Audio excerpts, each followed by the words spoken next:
नमस्कार, मैं हूं दीपाली राणा। आप देख रहे हैं योर मनी, हमारा बेहद स्पेशल शो जो हर रोज लाते हैं अपने व्यूअर्स की मदद करने के लिए, ताकि उनकी मदद कर सके पोर्टफोलियो को बेहतर बनाने में, सही पोर्टफोलियो प्लानिंग करने में, या फिर जो भी शुरुआत उन्होंने की है निवेश की वो सही है या फिर नहीं, उस पर हमारे एक्सपर्ट्स एडवाइस देते हैं।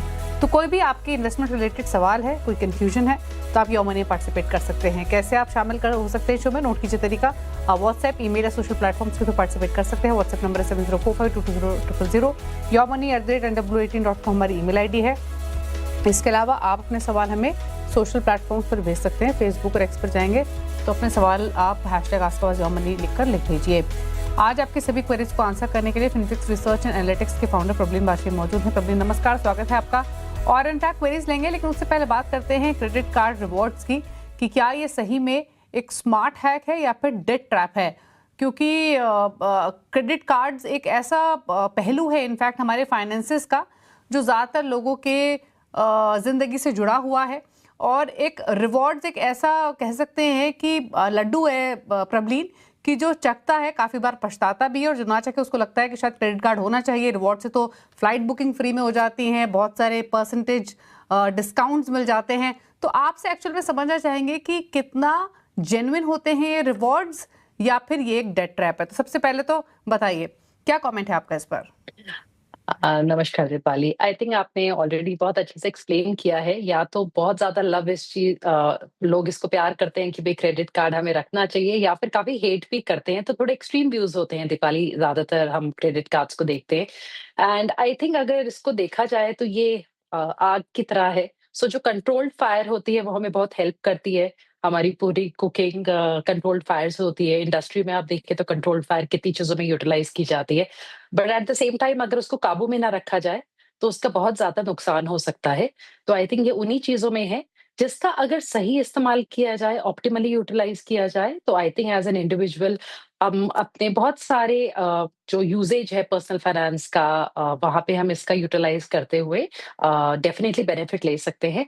बट अगर हम चाहें कि अब हम अपनी सारी वेल्थ क्रिएशन या हम अपनी सारी सेविंग्स कहीं न कहीं इन्हीं हैक्स के थ्रू करें दीपाली, और हम 4-6 क्रेडिट कार्ड्स रख लें और किसी से कुछ किया, किसी से कुछ किया, और हर जगह हम अपने बोनस और रिवॉर्ड्स का ही सिर्फ फ़ायदा उठा के काम चला सकें, वो नहीं होगा।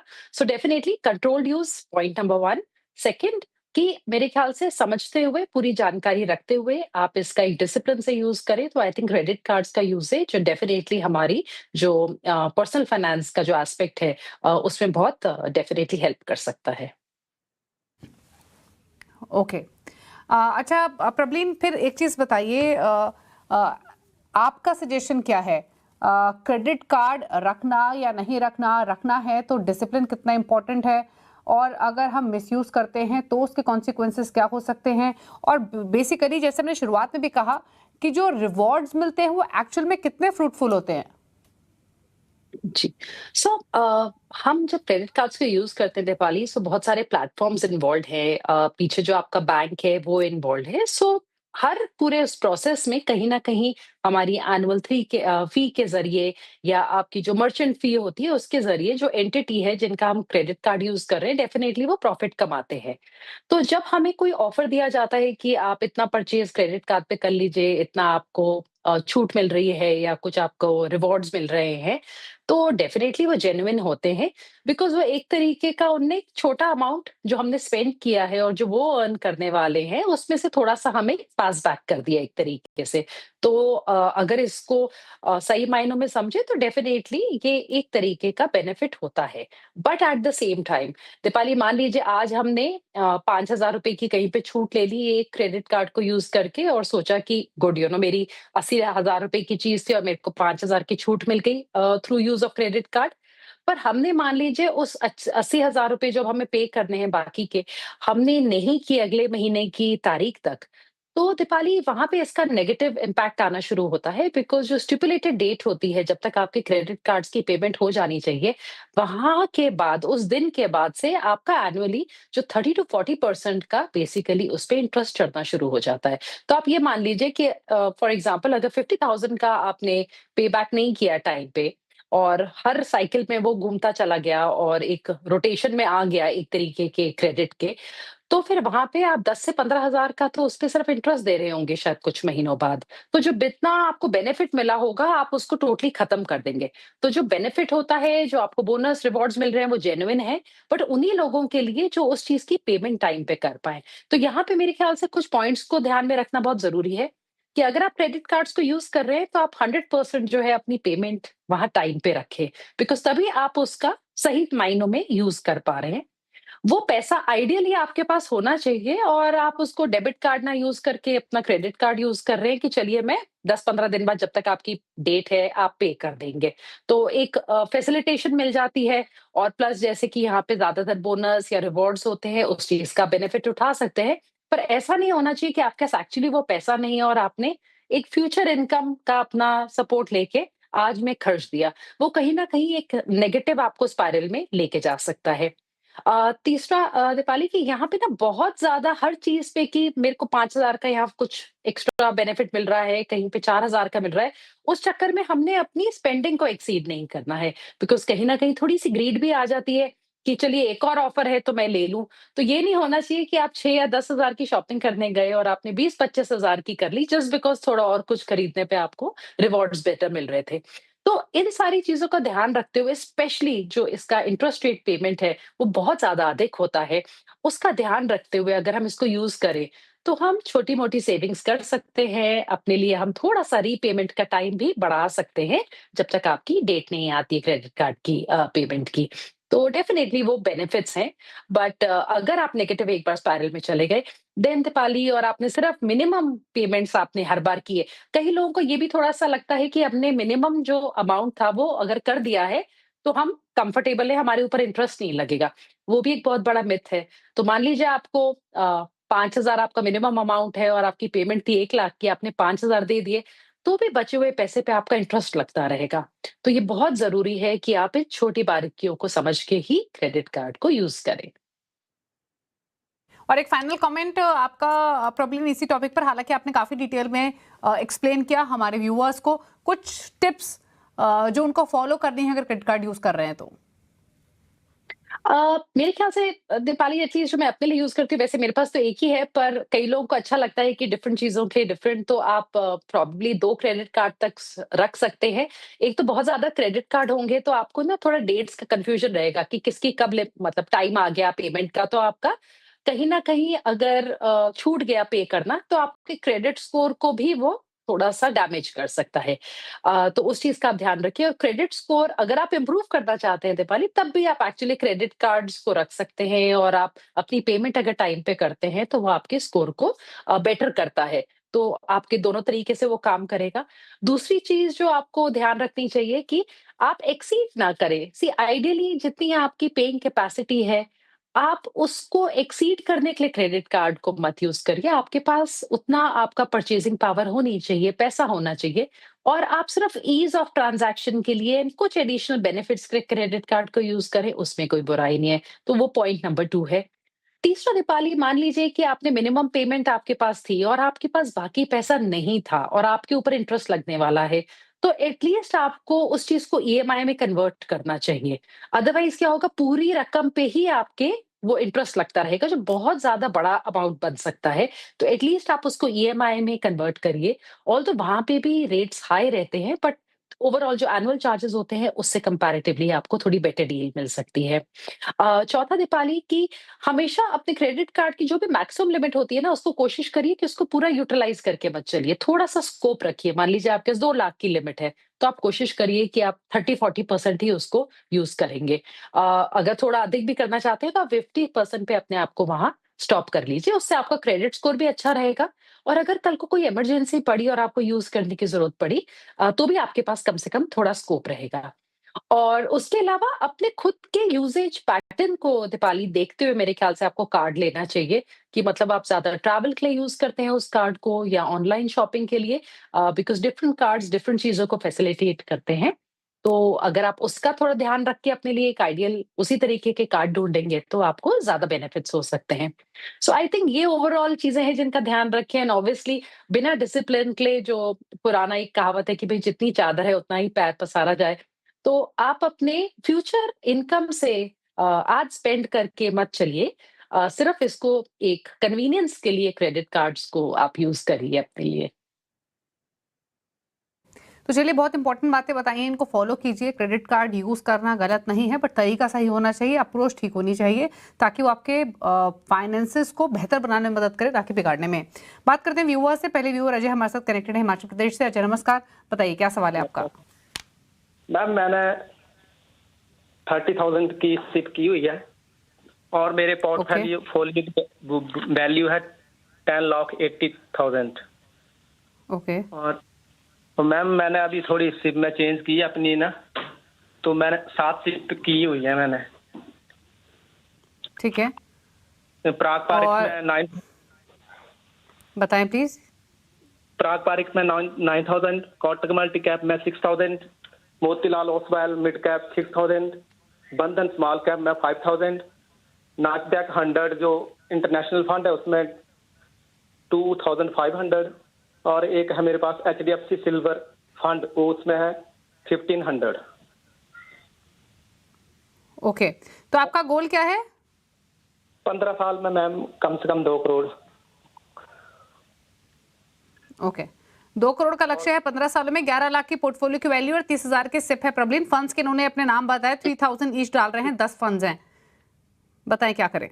जी, सो अजय जी का जो क्वेश्चन है दीपाली, यहाँ पे अगर इनको 15 साल में 2 करोड़ की रकम चाहिए, तो आइडियली इनकी करंट इन्वेस्टमेंट्स ऑफ 30,000 SIP और जो आपके पोर्टफोलियो की वैल्यू है ऑलमोस्ट 11 lakhs, उससे आप अपने गोल को रीच कर सकते हैं एट 12% रिटर्न एक्सपेक्टेशंस, जो हमें एक बेसिक लेके चल रहे हैं कि मार्केट आपको कितना रिटर्न देगी। बट अजय जी, अगर आज का आपको 2 करोड़ चाहिए, मतलब टेक्निकली अगर हमने इस 2 करोड़ को 2 करोड़ ही मान के चला, तो वो आज के 84 lakhs के बराबर होगा 15 साल बाद। पर अगर आप 2 करोड़ की ही परचेजिंग पावर चाहेंगे, तो आइडियली आपको 4.8 करोड़ जमा करना है 15 साल के बाद तक, तब वो 15 साल बाद 2 करोड़ के बराबर होगा 6% इन्फ्लेशन पे। और अगर आप ऐसा चाहते हैं, तो इन इन्वेस्टमेंट्स के साथ-साथ आपको अपनी SIP को इंक्रीज़ करना पड़ेगा। मतलब इस 30,000 को आपको 50,000 करना पड़ेगा और उसपे 10% का स्टेप अप। तो आप अपनी इन्फ्लेशन एडजस्टेड 2 करोड़ पे एक्चुअली 15 साल में पहुँच सकते हैं। तो अगर अभी आप इतना नहीं भी कर सकते, इट्स ओके। जो आपको आइडिया है वो समझाने का है कि पैसे की कीमत तो टाइम के साथ घटती रहती है, तो अपने निवेश को आप ज़रूर बढ़ाइएगा, ताकि आपको 15 साल बाद भी लगे कि हाँ, आपके पास 2 करोड़ की परचेजिंग पावर है। जो आपका पोर्टफोलियो है वो ब्रॉडली ठीक है। आपके पास सिल्वर भी है, नाज़डैक बहुत अच्छा है, अगर थोड़ा और कर पाते तो ज़्यादा बेहतर होता। ओवरऑल पोर्टफोलियो का पर चलिए आपका लेस देन 10% है, बट दैट्स ओके। थोड़ा ओवरलैप है आपकी कुछ स्कीम्स में, बट क्योंकि आपके पास प्योर लार्ज कैप का एक्सपोज़र शायद आप ऑलरेडी बंद कर चुके हैं। आपका पहले लिख के आया था कि कैनरा लार्ज कैप है, तो देन इट्स ओके, अदरवाइज़ वैसे भी हमारी सलाह होती है उसको स्टॉप करने की। और अगर अब आप SIP आगे बढ़ाएँगे, तो मेरे हिसाब से आप थोड़ा-सा इसको प्रोपोर्शनेट बना सकते हैं। मतलब जैसे आपने पराग पारिक में 9 किया है, किसी में 6 किया है, मुझे लगता है थोड़ा बैलेंस्ड अप्रोच लेके चलिए आप अपनी SIPs में, इक्विटी स्कीम्स के बीच में कम से कम। तो जो आपकी इक्विटी स्कीम्स का एलोकेशन है, वो थोड़ा-सा ज़्यादा इक्विटेबल होना चाहिए, ताकि आपके पास लार्ज, मिड और स्मॉल तीनों मार्केट कैपिटलाइजेशंस का अच्छा एक्सपोज़र हो जाए। एंड इन मार्केट्स में ऑफ कोर्स थोड़ा-सा स्मॉल और मिड कैप में थोड़ा सतर्क रहने की ज़रूरत है, बट इस टाइम पे तो लार्ज कैप्स भी टूटे हुए हैं, तो आप थोड़ा-सा प्रोपोर्शनेट करके चलिए। 15 इयर्स में डेफिनिटली आप अपने लक्ष्य तक आराम से पहुँच पाएँगे, थोड़ा इंक्रीमेंट के साथ। तो ये अजय, आपको स्ट्रैटेजी रिकमेंड की गई है और बदलाव कीजिए, आपका टारगेट आप हासिल कर सकेंगे। थोड़ा-सा बदलाव सजेस्ट किया गया है, एक फंड आपको रिकमेंड भी किया गया है, जो आपको क्लोज़ करना है, और बाकी इन्वेस्टमेंट के साथ कंटिन्यू कीजिए। चंद्रेश अगले व्यूअर छत्तीसगढ़ से हमारे साथ कनेक्टेड है सवाल पूछने के लिए। चंद्रेश नमस्कार, बताएं क्या सवाल है आपका। नमस्कार ma'am, good evening. Good evening, पूछिए अपना सवाल। मैम मैं वैसे तो डायरेक्ट इन्वेस्टमेंट है मैम, पर मैं अभी म्यूचुअल फंड का पोर्टफोलियो भी बनाना चाह रहे हैं। ओके, तो सर मैम इसमें 2 साल पहले से मैम लमसम इन्वेस्टमेंट है। ओके, 10,500 का। ठीक है। पराग पारिक फ्लेक्सी कैप पे है 3,000 एंड क्वांट स्मॉल कैप ये- पे 7,500। ये आप हर महीने डाल रहे हैं ना, या इसी No, महीने ma'am. से शुरू किया आपने? नो मैम, लमसम है। अच्छा, ये आपने सिर्फ 10,500 रुपए डाले इन दोनों फंड्स में मिलाकर, right? Yes ma'am, yes ma'am. अच्छा, अब आप क्या जानना चाहते हैं? मैम अगर मैं इसमें कंटिन्यू एसआईपी चालू करना चाहूँ तो इनमें से कौन सी फंड पे करूँ?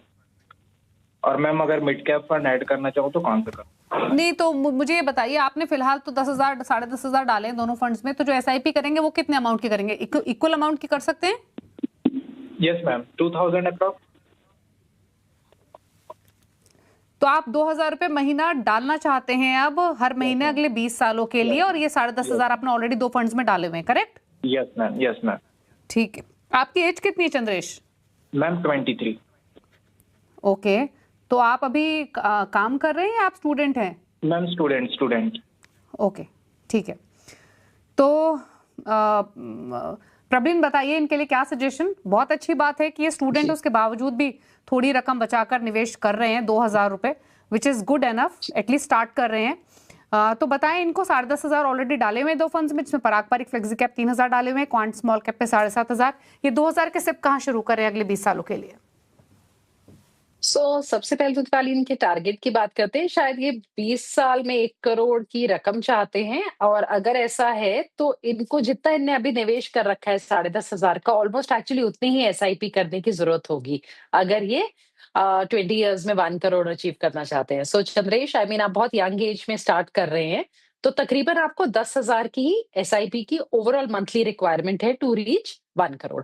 अगर आप 2,000 डालेंगे अभी महीने का, तो आप करीबन 20 लाख तक पहुंच पाएंगे। तो आप जरूर इसको बढ़ा लीजिएगा बाद में। अभी आप 2,000 से शुरू करिए और धीरे धीरे करके फिर अपनी एसआईपी को जरूर इंक्रीज करिए। 20 साल के पोर्टफोलियो के लिए चंद्रेश, मेरा एक और सजेशन होगा कि आप डेफिनेटली कुछ पैसिव फंड्स अपने पोर्टफोलियो में लेके चलो, जिसमें आपका एक लार्ज कैप पैसिव फंड होना चाहिए, जो कि आप एक निफ्टी 50 की इक्वल वेट स्ट्रैटेजी ले लो, और एक मिड कैप फंड भी आप लेके चलो, जो कि normal Nifty mid cap 150 index fund हो। 20 साल में मार्केट्स बहुत ऊपर नीचे जाएंगी, और आपको बस डटे रहना है इन दो स्कीम्स के साथ। इसको आप स्टॉप मत करिएगा। अगर आपको इंडिया की इकोनॉमी पे कॉन्फिडेंस है, तो ये दोनों फंड्स डेफिनेटली बहुत अच्छा करेंगे। साथ में अगर आप चाहते हैं तो पराग पारेख पे और क्वांट स्मॉल कैप में भी आप छोटी छोटी रकम एसआईपी के जरिए कर सकते हैं। तो अगर इन डीएसपी में तो डेफिनेटली 5,000 अगर हम इक्वल रेट में करेंगे अलाउड है। I think mid cap index में भी आपको 500 की डेफिनेटली मिल जाएगी एसआईपी, और पराग पारेख क्वांट में भी अलाउड होनी चाहिए। तो आप इनमें चारों में 500 की एसआईपी से चल सकते हैं, बट बीच में हताश होकर निराश होकर फिर अपनी एसआईपी को स्टॉप नहीं करिएगा। प्लीज हैव द पेशेंस, और आपको 2-3 साल के लिए भी शायद उतने ग्रेट रिटर्न्स ना दिखे, पर आप इसके साथ बने रहिएगा। ओके, ठीक है। तो आपके लिए सलाह दी गई है DSP Nifty 50 equal weight index, Nifty mid cap 150 index. लेकिन प्रबलीन ने आगे की प्लानिंग भी आपकी आसान कर दी है, क्योंकि प्रबलीन ने बताया अभी तो आप स्टूडेंट हैं, कल के दिन जब आप अर्न करना शुरू करेंगे आपकी पॉकेट अलाउ करेगी ज्यादा इन्वेस्टमेंट्स के लिए, तो कौन सी कैटेगरीज आप रख सकते हैं? आप large cap index, mid cap index, flexi cap fund, small cap fund, gold में निवेश कर सकते हैं, पोर्टफोलियो कंपोजिशन कर सकते हैं। फिलहाल के लिए आपको दो फंड सजेस्ट किए गए हैं, इनमें से कोई भी आप पिक कर सकते हैं, दोनों आप ले सकते हैं। प्लस जब भी आप कभी इंक्रीज करें इन्वेस्टमेंट, तो डेफिनेटली योर मनी तो आपकी मदद के लिए है ही। रुक रहे इसी के साथ एक ब्रेक के लिए, लौटेंगे तो कुछ और व्यूअर से करेंगे बातचीत, फिर वापस आते हैं।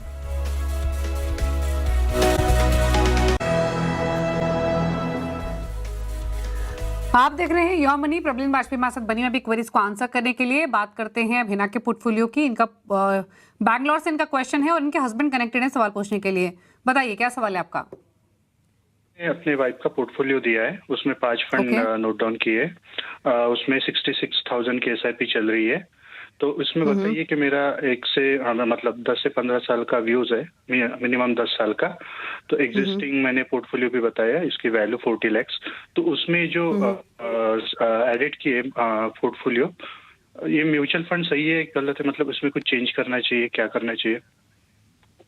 ओके, तो बेसिकली जो इनका पोर्टफोलियो है मंथली सिर्फ 66,000 रुपए की है, और जैसे फंड्स डिटेल देख भी सकते हैं स्क्रीन पर, 14,000 डाल रहे हैं पराग पारिक फ्लेक्सी कैप में, 13,000 4 फंड्स में, जिसमें एचडीएफसी निफ्टी नेक्स्ट 50 इंडेक्स है, मोतीलाल ओसवाल मिड कैप है, क्वांट स्मॉल कैप है, निपॉन इंडिया मल्टी कैप है। 3 से 4 करोड़ का लक्ष्य है, अगले 10 सालों में 40 लाख पोर्टफोलियो की वैल्यू है। जी, सो दीपाली, इनका जो पहले स्कीम्स की बात कर लेते हैं। स्कीम्स इनके पास अच्छा है, it's a very compact portfolio. 5 he schemes हैं, और जो ओवरलैप है with in the schemes actually वो भी काफी कम है। बट मैं बोलूँगी कि माइल्डली एग्रेसिव पोर्टफोलियो है और जो फंड हाउसेस भी जैसे मोतीलाल भी काफ़ी बड़े एलोकेशंस लेते हैं जब लेते हैं किसी स्टॉक में। क्वांट भी हमने देखा था थोड़ा वोलेटाइल रहा है। नेक्स्ट 50 भी it's a good large cap index but comparatively थोड़ा ज़्यादा वोलेटाइल होता है as compared to the parent index जो निफ्टी 50 है। सो अच्छा पोर्टफोलियो है, ये कंटिन्यू कर सकते हैं पर थोड़ा-सा अंडर चेक रखें specially during times of volatility in the market. अ, इनकी जो एसआईपी है 66,000 की and current value of 40 lakhs उससे ये in the next 10 years about 2.7 crores at 12% return expectations accumulate कर लेंगे। So if returns are slightly higher तो आपका मेरे ख्याल से आराम से 3 करोड़ का तो लक्ष्य पूरा हो सकता है फिर नेक्स्ट 10 years में क्योंकि ये हमने 12% की रिटर्न एक्सपेक्टेशंस पे किया है। और अगर आप इसी पे थोड़ा भी स्टेप अप कर लेंगे with the same return expectations तब तो आप 3.4 करोड़ 10 ही साल में बना पाएंगे।